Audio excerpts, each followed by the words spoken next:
Stalin was a ruthless man, very bold but so cold in so many ways.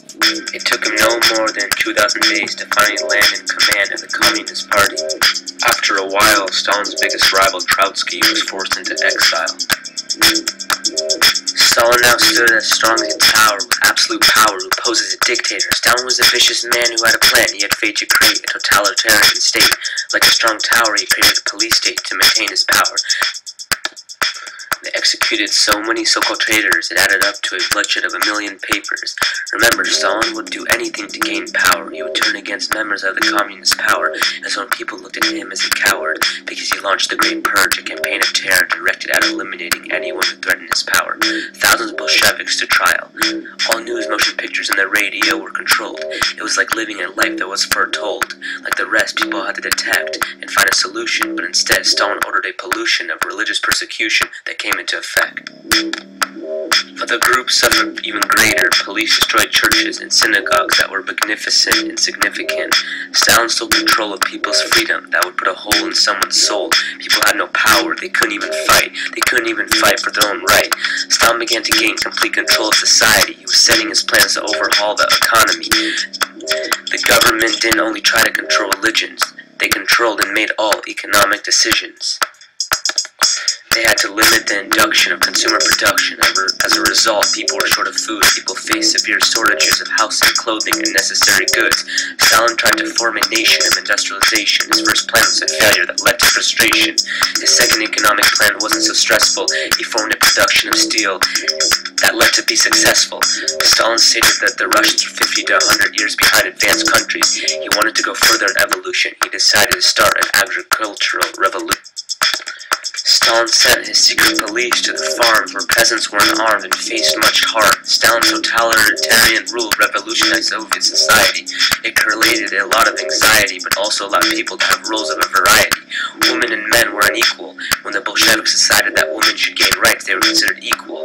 The states provided child care for all working mothers. Some women performed the same jobs as their brothers. Women gave no defiance. They took their opportunities, such as engineering and science. Women paid a high price for their rising status in society. They first rose up and then sat so quietly. Motherhood is considered patriarch duty in a totalitarian state. They are expected to provide citizens to a non-barbarian fate. Stalin's plan to create a totalitarian state was stressful, but ended up, by 1930, successful. Stalin stood as an unimposed dictator. He maintained a majority over the authority of the Communist Party. Stalin wouldn't tolerate individual creativity. He ushered a period of total control, and people were nearly held in captivity. Stalin was a man who had a plan to create a totalitarian state.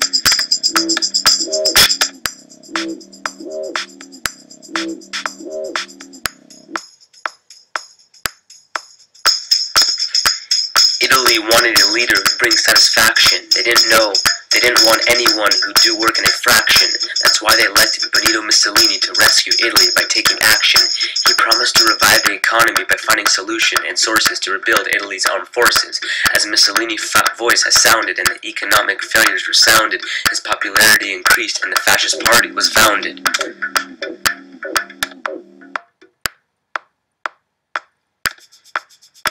As Italy needed improvement, Mussolini brought in fascism, a militant political movement. Fascists believed that nations must struggle because peaceful states were assumed to be doomed. Mussolini's fascist movement had no programs or theory, and for the people the future looked bleary. From the middle class, Mussolini began to win support because he began on the fear of a workers' revolt. It helped because the aristocracy feared democracy. 30,000 fascists had marched and at large demanded King Victor to put Mussolini in charge. Mussolini abolished democracy and instead established an autocratocracy. His proponents and the secret police helped him wipe out all his opponents. His first command was to control the economy by allying fascists with owners of land. Although Mussolini achieved great power, his fascist nation never became a superpower. In the beginning, Hitler was an unknown man who had a plan to overturn the Treaty of Versailles and combat communism. His policies formed the German brand of fascism known as Nazism. With no time, Hitler started to climb. His success as a speaker led him to be the Nazi leader. The Nazis tried to seize power, but Hitler ended up in a prison tower. There he wrote the Mein Kampf. This book foretold his ambition and foretold his mission. He promoted the Aryan race and declared all non-Aryans a disgrace. After the German economy collapsed, political power lapsed. Hitler was released out of prison and became the voice of reason. After the German economy collapsed, political power lapsed. Hitler was released out of prison and became the voice of reason. And Hitler, a chancellor, became a strong dictator that could proclaim objection to communist power and declare new government elections. Hitler used his power and fate to turn Germany into a totalitarian state. As his opponents protested, he banned all the other political parties and had his opponents arrested. As he requested, there had soon the SS who infested. As Hitler planned, he would soon demand the Nazis to take command of the economy. He demanded laws that banned strikes and gave the government authority as the minority looked up as they had all the superiority. Hitler's construction led to a production that created factories and overjoyed the unemployed. Hitler wanted every aspect of German life under control. To do so, he had to send in his patrol.